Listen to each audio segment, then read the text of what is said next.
Latest episode দেখুন একদম add free. মাখন, গোপালক, এদের মাথায় আছে কংস মামা। মাখন পাওয়ার কথা গোপালকদের, মাখন যাচ্ছে কংস মামার কাছে। সমস্যা হলো যে এটা বন্ধ কি করে করা যায়?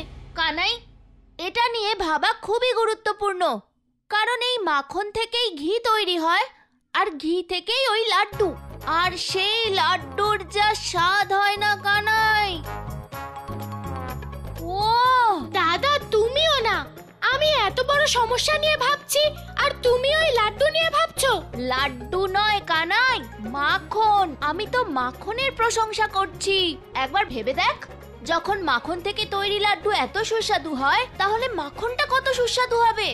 সেই জন্যই বলছি, তুই সবার আগে এই মাখনটা খা। দাদা, তুমি ভুলে গেছো, আমি প্রতিজ্ঞা করেছি যতদিন না গোপালকেরা মাখন পাচ্ছে আমি মাখন স্পর্শ করব না। কানাই, এটাই তো সমস্যা।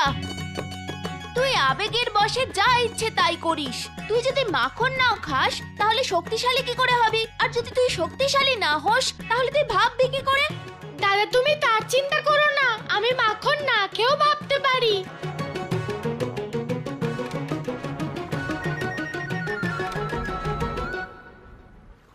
বর্ষানার বাসিন্দা বৃষভানু, 1 লক্ষ গাভীর অধিপতি বৃষভানু। বর্ষানা থেকে বৃষভানু এসেছে এই সমস্যার সমাধান করতে। বৃষভানু, তোমার কি কোনো ধারণা রয়েছে যে ভগবান কংসের কাজে বাধা দিলে তার শাস্তি কি হতে পারে? বাধা তো তুমি দিচ্ছ ভদ্রাক্ষ, ব্রজভূমির বাসিন্দাদের জীবনে। তাই তোমার কাছে আমি অনুরোধ করছি যে তুমি এখান থেকে চলে যাও। এইভাবে আমাদের সরল স্বাভাবিক জীবন যাপন করতে দাও তুমি। প্রজারা স্বাভাবিকভাবে থাকলে রাজার সমস্যা বাড়বে।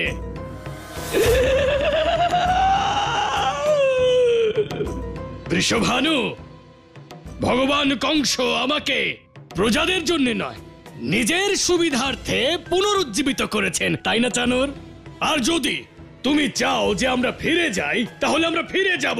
ভগবান কংসকে দ্বিগুণ কর দিয়ে দাও, আমরা ফিরে যাব।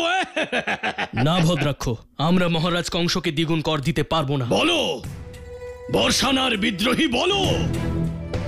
আমিও তো একটু দেখি বর্ষানার বলিষ্ঠ। বৃষভানুর এই লাঠিতে কত শক্তি আছে।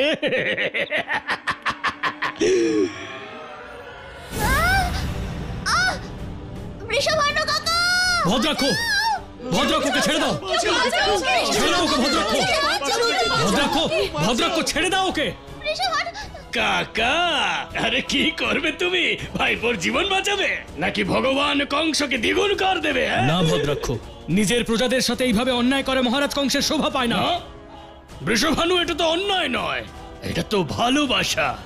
ভয় ছাড়া ভালোবাসার কোনো অস্তিত্বই নেই। তাই ভালোবাসা পেতে গেলে ভয় তো দেখাতেই হবে।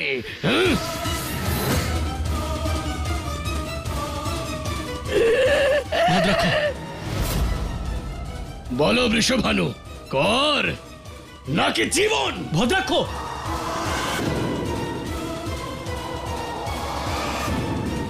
দাঁড়াও ভদ্রাক্ষ।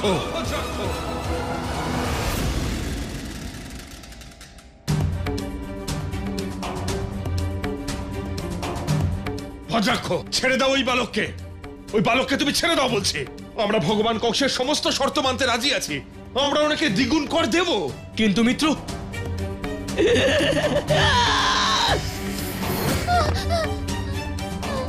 খুব ভালো বৃষভানু, শেখো। নন্দ, তোমার কাছে গাভী মাত্র 10,000 থাকতে পারে, কিন্তু বুদ্ধি, বুদ্ধি পুরো ব্রজভূমিতে সবার থেকে বেশি। হ্যাঁ, তুমি বাঁচালে ওই বালককে পুরো ব্রজভূমিকে মরার হাত থেকে। না হলে কেউ আমার সাথে ছলনা করতে পারতো না। মনে থাকে যেন নন্দ, মাখন দ্বিগুণ, শস্য অর্ধেক। পুরো ব্রজভূমি থেকে নিয়ে এসো তুমি। কি? মাখন দ্বিগুণ আর শস্য অর্ধেক, এটাই ভগবান কংসের নিয়ম। হ্যাঁ, পুরো ব্রজভূমিকে এই কথা বুঝিয়ে দাও, না হলে আমি কিন্তু ছলনা করব।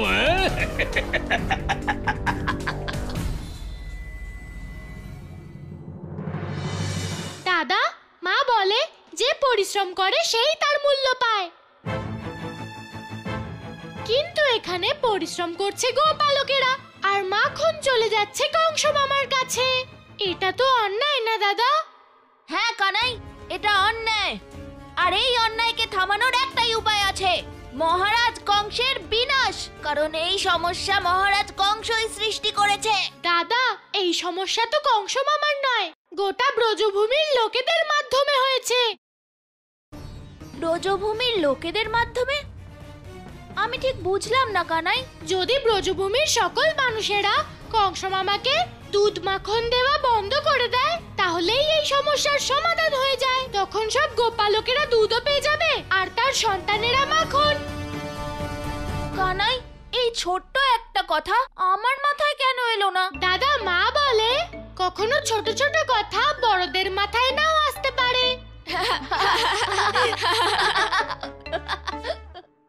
দাদা, এই ছোট্ট কথাটা এখন ব্রজভূমির সকলকে বোঝাতে হবে, যাতে তারা তাদের দুধ মাখন কংস মামাকে নয় নিজের সন্তানকে দিতে পারে। প্রভু, নন্দলালে কি বলছে? সংসারে এত বড় একটা সমস্যা, কংসের অধর্ম আর অত্যাচার, যার ফলে সমগ্র সংসার ব্যাকুল আর চিন্তিত রয়েছে, নন্দলাল তাকে শুধুমাত্র একটা ছোট্ট সমস্যা বলছে। দেবী, যে কোনো সমস্যা, সে ছোট হোক বা বড়, তা কেবল মানুষের দৃষ্টিভঙ্গির ওপর নির্ভর করে। মানুষের দৃষ্টিভঙ্গি যদি সুন্দর হতো তাহলে সংসারে কোনো সমস্যার কোনো অস্তিত্বই থাকতো না। অর্থাৎ? দেবী, মানুষ সর্বদা এটা ভাবে যে সমস্যা কেবলমাত্র অপরের জন্য হয়, কিন্তু বাস্তব তো এটাই যে প্রত্যেক সমস্যার একটা কারণ মানুষ নিজেই হয়। মানুষের অশুভ চিন্তার কারণে সমস্যার জালে সে নিজেকে যেভাবে জড়িয়ে ফেলে, সেখান থেকে বাইরে বেরোনো অসম্ভব হয়ে পড়ে। যেদিন মানুষ তার মনের ভয় আর অশুভ চিন্তাকে ত্যাগ করবে, সেই দিন মানুষের সমস্ত সমস্যার বিনাশ ঘটবে। কানাই আজকে এটাই বোঝানোর চেষ্টা করেছিল দেবী। নারায়ণ নারায়ণ, তার মানে এর অর্থ হলো এই প্রভু, যে সর্বপ্রথম সবার মন থেকে অধর্মী কংসের ভয় দূর হবে আর তারপরেই স্বয়ং কংস। আপনি সত্য বলছেন দেবর্ষি। ধীরে ধীরে মানুষের বিশ্বাস যেভাবে ধর্মের প্রতি হচ্ছে, অধর্ম নিজেই তাতে বিনাশ হয়ে যাবে।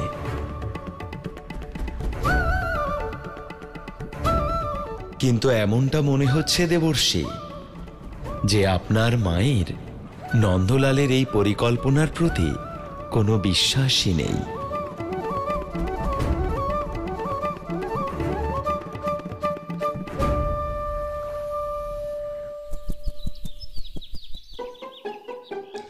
আমি রাধা, আমি একটা কথা মানতে পারি যে সূর্য পশ্চিম দিকে উঠেছে, কিন্তু এটা কখনোই মানতে পারি না যে কানাই মাখন খাওয়া ছেড়ে দিয়েছে। কখনোই না, কখনোই না, কখনোই না। কিন্তু রাধা, সকল গোয়াল বালকের ভালোর জন্যই কানাই মাখন খাবে না বলে পণ করে বসেছে, আর কানাইয়ের ওপর আমার সম্পূর্ণ বিশ্বাস আছে। ললিতা, তুমি কিচ্ছু জানো না। কানাই এটা গোয়াল বালকদের জন্য নয়, নিজের ভালোর জন্যই করেছে। ভালোর জন্য? আর নয় তো কি, গোয়ালা তো এটাই চায় যে সবাই ওর প্রশংসা করুক, সবাই ওকে ভালো বলুক, যে দেখো কানাই কত ভালো কাজ করেছে। কিন্তু এইবার আমি সবাইকে কানাইয়ের ফাঁদে পা ফেলতে দেব না। তাহলে আমরা কি করব রাধা? আমাদের যে কোনো প্রকারে গোয়ালার মাখন না খাওয়ার প্রতিজ্ঞাকে ভাঙতে হবে। কিন্তু আমরা কিভাবে করব? যদি ওই গোয়ালাকে আমি নিজের হাতে মাখন না খাওয়াতে পারি, তবে আমার নামও রাধা নয়। রাধা মা, এই দেখো আমি তোমার জন্য কি এনেছি। মা, আমি রাধা, কানাই নই যে শুধু মাখন খাই। তুমি তো ভালো করেই জানো মা যে মাখন আমার ভালো লাগে না। মা, এটা শুধু মাখন নয়, গোপেশ্বর মহাদেবের প্রসাদ। এটা তোমায় খেতেই হবে, কারণ গোপেশ্বর মহাদেবের প্রসাদের জন্য কেউ না করতে পারে না।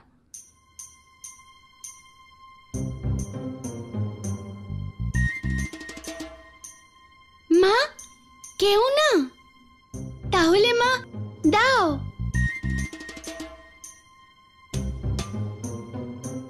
এখন গোপেশ্বর মহাদেবের এই প্রসাদ আমি নিজেই সবাইকে দেব। রাধা, তুমি এই প্রসাদ সবাইকে কি করে দেবে?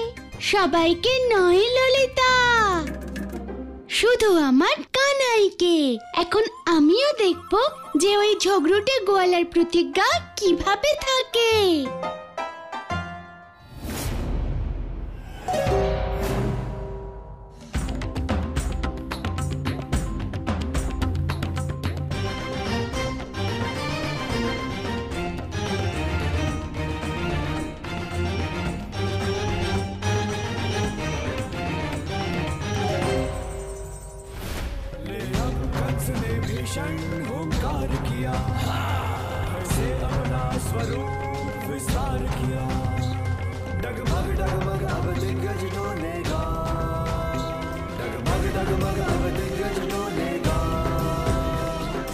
চক্রধারী বিষ্ণু তুমি।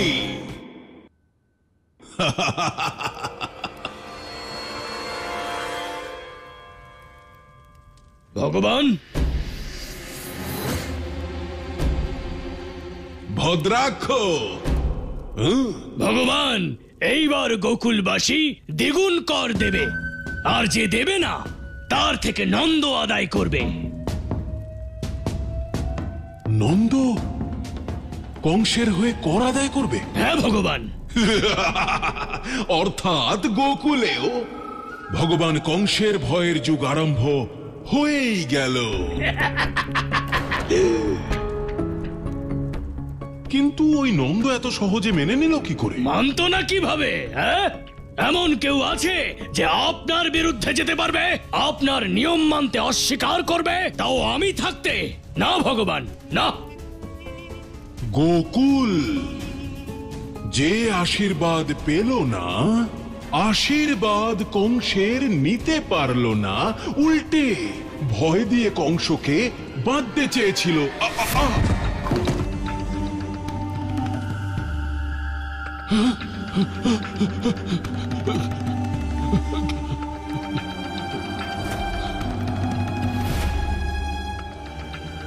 দাঁড়াও দাঁড়াও, ওখানে দাঁড়াও, ওখানেই দাঁড়াও।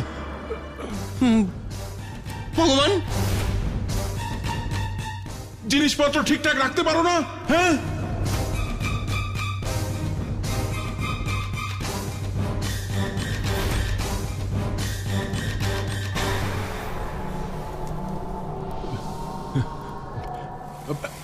ভয়ের অভ্যাস।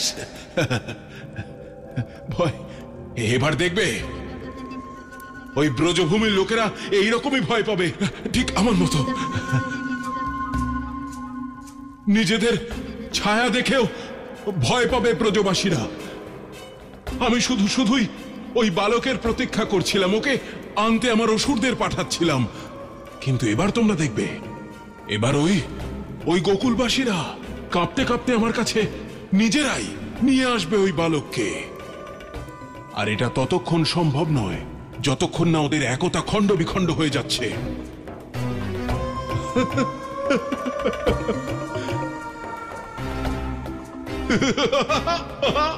ও চক্রধারী বিষ্ণু, তুমি তো অনেক দৈববাণী করো, কত ছলনা করো, ছলনা করে মানুষের মনে ভয় ঢুকিয়ে দেওয়ার চেষ্টা করো। এবার তুমি শুনবে কংসবাণী।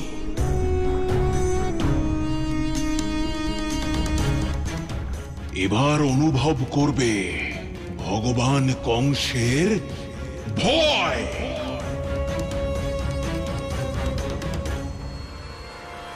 প্রভু, এ কি? এ আপনার কেমন লীলা? দেবী, কংস কি ভুল করতে চলেছে তা সে নিজেই জানে না। কারণ এখন সে নিজে থেকে নয়, তার ভয়ের দ্বারাই পরিচালিত হচ্ছে। আর মানুষ যখন তার ভয়ের দ্বারাই পরিচালিত হয়, তখন তার এমন পরিণতি হয় যা তাকে তার বিনাশের দিকে টেনে নিয়ে চলে। দিদি, কে জানে কবে বন্ধ হবে কংসের এই অত্যাচার। আবার নতুন অত্যাচার শুরু করেছেন উনি, দ্বিগুণ করের। যশোদা, সমগ্র ব্রজভূমির কাছে এর চেয়ে বড় সমস্যার হতে পারে না। আমাদের যে করেই হোক খুব তাড়াতাড়ি এই সমস্যার সমাধান বের করতে হবে। কাকি, এই সমস্যার সমাধান আমি করতে পারবো।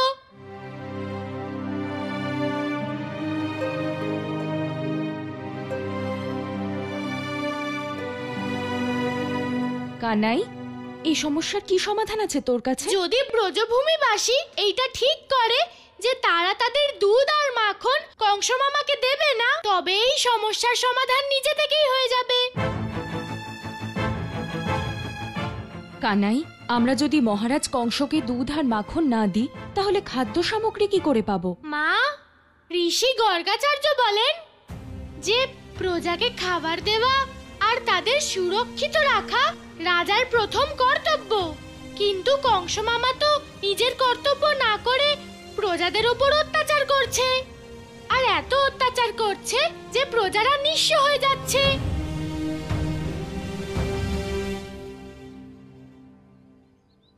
এই সবজি নেবেন, সবজি সবজি নেবেন, সবজি সবজি নেবেন।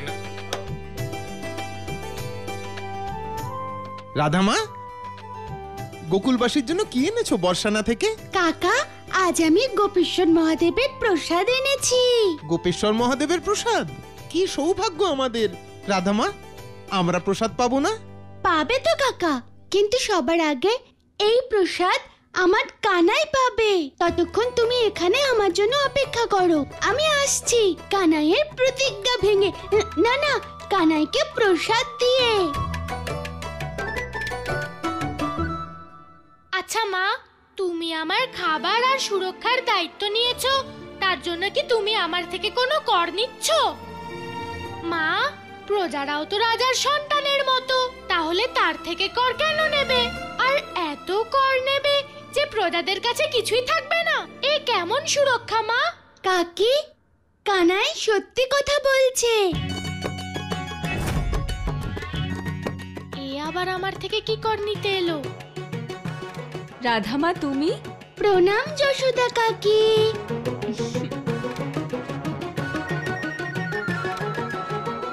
কাকি, মা আজকে গোপীশ্বর মহাদেবের পুজো দিতে গিয়েছিল, তাই আমি ভাবলাম গোপীশ্বর মহাদেবের প্রসাদ তো সবার পাওয়া উচিত, সেই জন্য আমি তোমাদের সবার জন্য প্রসাদ নিয়ে এসেছি।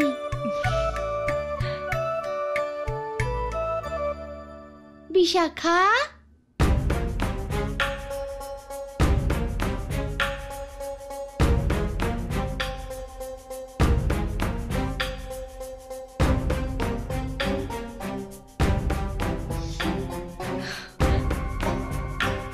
মাখন, মা আমি আসি, গাভীরা আমার জন্য অপেক্ষা করছে। দাঁড়াও গোয়ালা। গোয়ালা, আমি এত দূর থেকে তোমার জন্য প্রসাদ নিয়ে এসেছি, আর তুমি সেই প্রসাদ না খেয়ে চলে যাচ্ছ। আসলে কি বলো তো গোপিনী, আমি না মাখন শুধু আমার মায়ের হাত থেকেই খাই। কিন্তু কানাই, এটা শুধু মাখন নয়, এটা গোপেশ্বর মহাদেবের প্রসাদ, যেটা কোনো গোয়ালা অস্বীকার করতে পারে না। খেয়ে নে। কিছু বুঝলে গোয়ালা?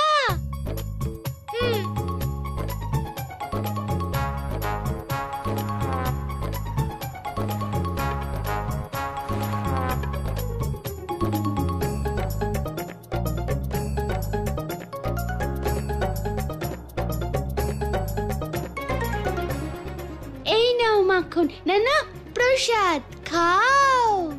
না কুচু গোপিনী, আমি সব বুঝেছি, তুমি আমায় প্রসাদ খাওয়াতে নয়, আমার প্রতিজ্ঞা ভাঙতে এসেছো।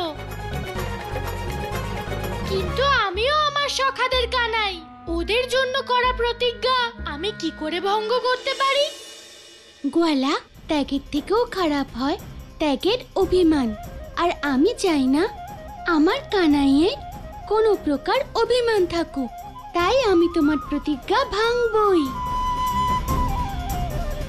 নারায়ণ নারায়ণ, এ কেমন বিড়ম্বনা প্রভু! আজ আপনি সংসারের এত বড় কুরীতির বিনাশ করছেন, কিন্তু আজ স্বয়ং মা আপনাকে ধর্ম সংকটে ফেলেছেন প্রভু। একদিকে আপনার প্রতিজ্ঞা, অন্যদিকে মহাদেবের প্রসাদ। এবার আপনি কি করবেন প্রভু?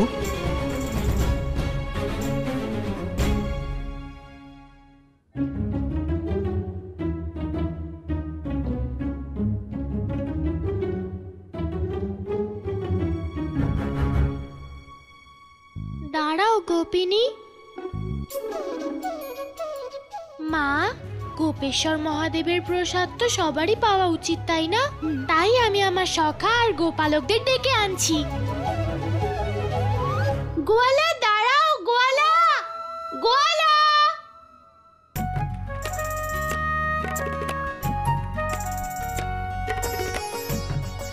গোয়ালা, আমি রাধা। তুমি যতই ছলনা করো না কেন, এই মাখন আমি তোমাকে খাইয়েই ছাড়বো।